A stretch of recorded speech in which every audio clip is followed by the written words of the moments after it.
ติพันธ์รวมใจรักษามัคคี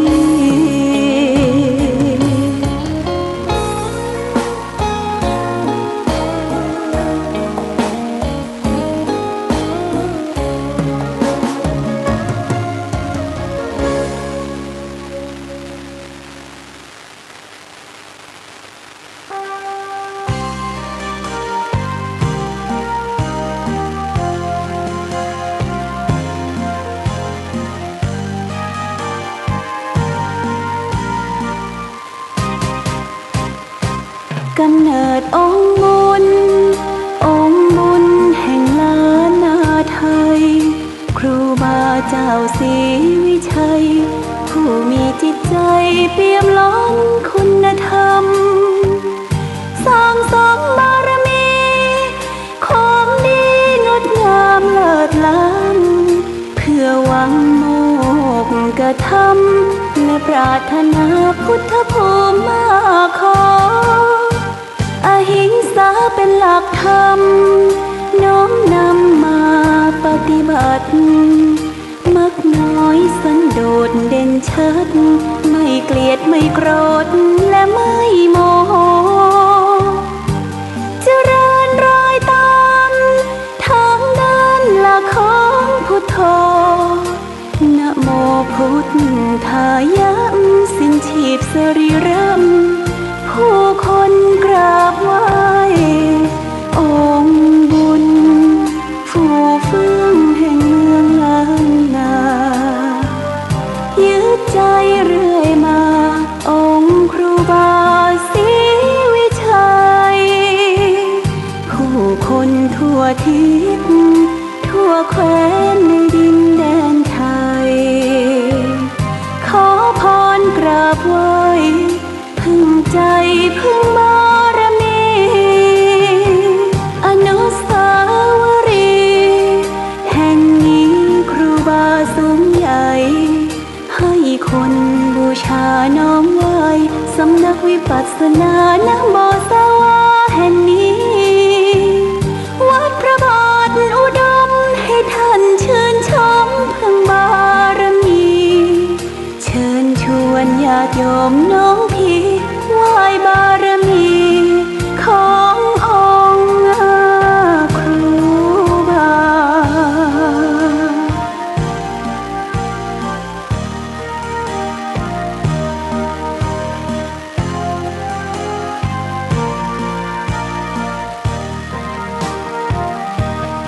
องค์บุญผู้ฟื้นแห่งเมืองล้านนายึดใจเรื่อยมาองค์ครูบาศรีวิชัยผู้คนทั่วทิศทั่วแคว้นในดินแดนไทยขอพรกราบไหว้พึ่งใจ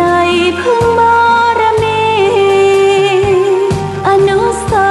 วรีย์แห่งนี้ครูบาสูงใหญ่ให้คนบูชาน้อมไหว้สำนักวิปัสสนานะโมสวาแห่งนี้วัดพระบาทอุดมให้ท่านชื่นชมพึ่งบารมีเชิญชวนญาติโยมน้องพี่ไหว้บารมี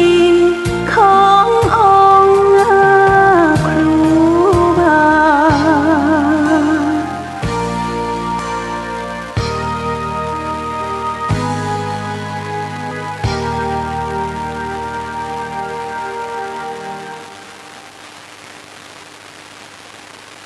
ท่านกำลังรับฟังเวลาญาติโยมสตินี่แปลว่าความระลึกได้นะสติแปลว่าความระลึกได้สัมปชัญญะคือความรู้ตัวทั่วพร้อมเป็นธรรมะเป็นหัวใจสำคัญเอาใจเนี่ยยังบอกว่าทั้งทางโลกทางธรรมเขาก็จะมักจะเตือนให้มีสติเน้อมีสติบ่ให้มันพลั้งมันพลาดมันเผลอแม้แบบไปปฏิบัติธรรมก็เช่นเดียวกันญาติโยมครูบาอาจารย์เพื่อจะสอนให้เรานั่งเจริญสมาธิภาวนาหายใจเข้าเนี่ยให้มีสติเน้อหายใจสั้นหายใจยาวห หายใจออกมีสติติดตามไปลมหายใจจะนั่งจะเดินจะคู่จะเหยียดทุกอิริยาบถเนี่ยมีสติแต่ว่าความระลึกได้ถ้าขาดสติความพลั้งความเผลอนี่ญาติโยมนะมันก็ทำให้เกิดความเสียหายอันอย่างที่มาทำลายสติคือประมาทะความเลินเล่อความเผลอเล่อประมาทะความเลินเล่อความเผลอเล่อจะสังเกตเห็นว่าคนที่ไปกินเหล้าไปเมายามักจะเป็นคนขาดสติญาติโยมเดินบัดตรงเดินส่วนเซหกล้มหกขมำตีลังกาจะแย่อย่างก็ผิดพลาดเพราะขาดสติขับรถขับเรือขับรางก็เหมือนกันญาติโยมขาดสติขาดความยับยั้งชั่งใจเพราะฉะนั้นสตินี่จึงเป็นหัวใจของการปฏิบัติธรรมหัวใจของการดำเนินชีวิตทุกอย่างสตินั้นมีสองประเภทคือสติชั้นต่ำกับสติชั้นสูงสติชั้นต่ำนั้นก็ระลึกได้ในกิจทุกอย่างคำว่ากิจนี่ก็คือสิ่งที่เขาทำเนี่ยจัดจบบอกว่าจะทำการทำงานเดินไปไหนจะคู่จะเหยียดเนี่ยอย่างมีสติอย่าเอาไปปฏิบัติธรรมที่เพิ่นสอนเขาเดินจงกรมเป็นจะได้จะต้องเดินจงกรมเดินไปเดินมาเนี่ยญาติโยมนะคือกำหนดรู้อันไหนซ้ายอันไหนขวาอันไหนยกอันไหนเหยียบถ้าเขาบ่มีสติเนี่ยมันบ่ฮู้จักซ้ายบ่ฮู้จักขวาบ่ฮู้จักยกบ่ฮู้จักเหยียบเดินไปปึ๊กปักสัมปึ๊กสัมปักในญาติโยมเมื่อเราฝึกสติเนี่ยมันฝึกไปนี่มันก็จะเป็นสิ่งที่อัตโนมัติอยู่ในจิตใจเขามันจะสับพันทันด่วนเมื่อสิ่งใดสิ่งหนึ่งเขามากระทบสิ่งที่มากระทบคืออายตนะภายนอกก็คือมีรูปเสียงกลิ่นรสโผฏฐัพพะมากระทบกับอายตนะภายในก็คือตาหูจมูกลิ้นกายใจภายนอกภายในกระทบเรียกว่าสัมผัสเป็นปัจจัยให้เกิดเวทนาความรู้สึกชอบไม่ชอบเกลียดชังจะอย่างต่างๆนี่เลยว่าเวทนาแต่ในช่วงที่มันกระทบเนี่ยญาติโยมซึ่งมีสตินะมีสติมันจะมาเวยเนี่ยเพื่อจึงฝึกฝึกเดินจงกรมเดินไปเดินมาฝึกเจริญสมาธิภาวนาบังคับดูแลการหายใจเข้าออกหายใจเข้าสั้นหายใจออกยาวหายใจเข้ารู้หายใจออกรู้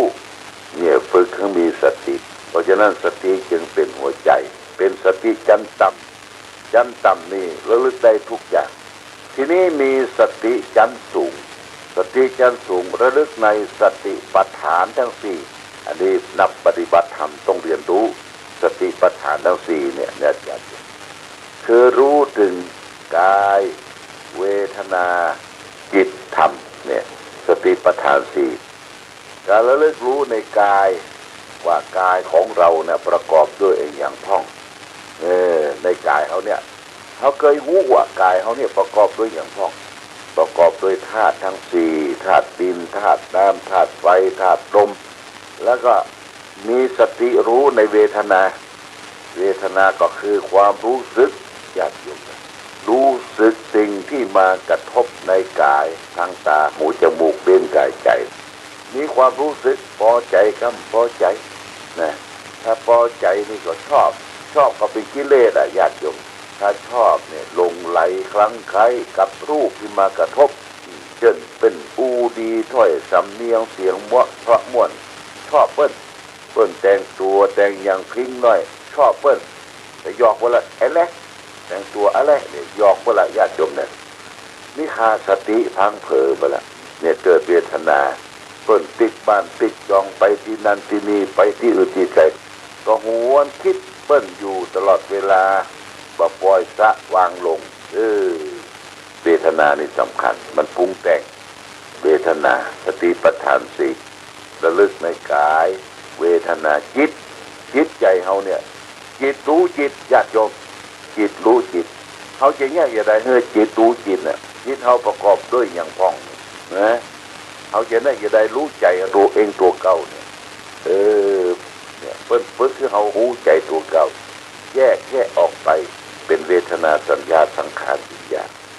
สุดท้ายให้รู้จักธรรมะที่เฮาอยู่เนี่ยญาติโยม ตัวเฮาก็เป็นธรรมะนะตัวเฮาก็เป็นธรรมะสรรพสิ่งทุกสิ่งเป็นธรรมะ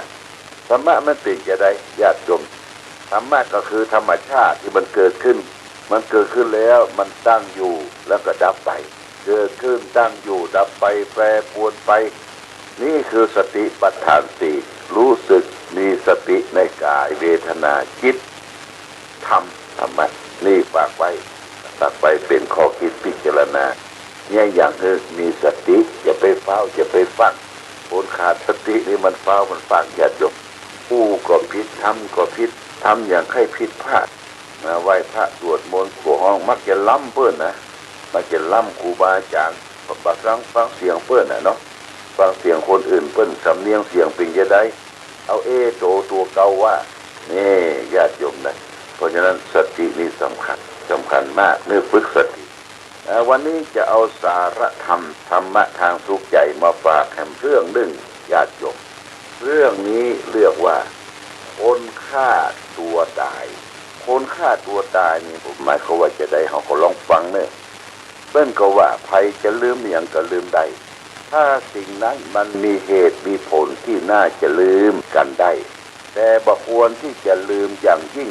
มีอยู่อย่างหนึ่งก็คือความสำนึกตนในข้อที่ว่าการดำเนินชีวิตของคนเฮาเนี่ยเหมือนการเดินทางไกลมันตัดผ่านเข้าไปในช่องแคบแห่งความทุกข์โทมนัสถูกความทุกข์ตามเล่นงานอยู่เรื่อยๆตลอดเวลาระยะทางที่เขาเดินคนที่เขามีความสุขยิ้มแย้มแจ่มใสที่เขาหันกันอยู่ในทุกวันนี้ก็ไม่ใช่ว่าเขาบ่มีความทุกข์นะญาติโยมอย่าไปอิจฉาตาร้อนเขาเลยและก็อย่าคิดน้อยเนื้อต่ำใจตัวเองเป็นคนอาภัพ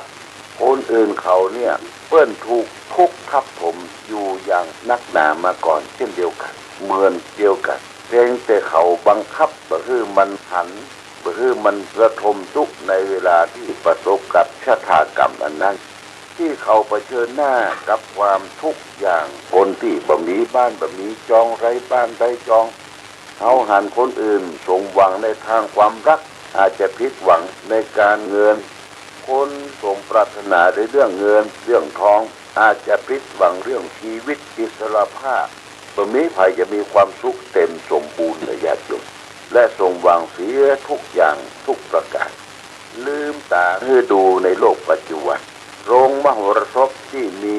ภาพยนตร์มีการฉายหนังอยู่ทุกวันนี้แม้แต่ที่เขาดูในมือถือเต็กแป๊บเลยญาติโยมดูเรื่องด้านเรื่องนี้เนี่ยมันแสดงถึงอาการมีความสุขความทุกข์อยู่หันตัวเขาก็พยายามสร้างตัวละครให้เราได้หูได้หันแบบนั้นแบบนี้ต่อสู้กันฮักรักทิ้งชวาเพื่อเราได้ดู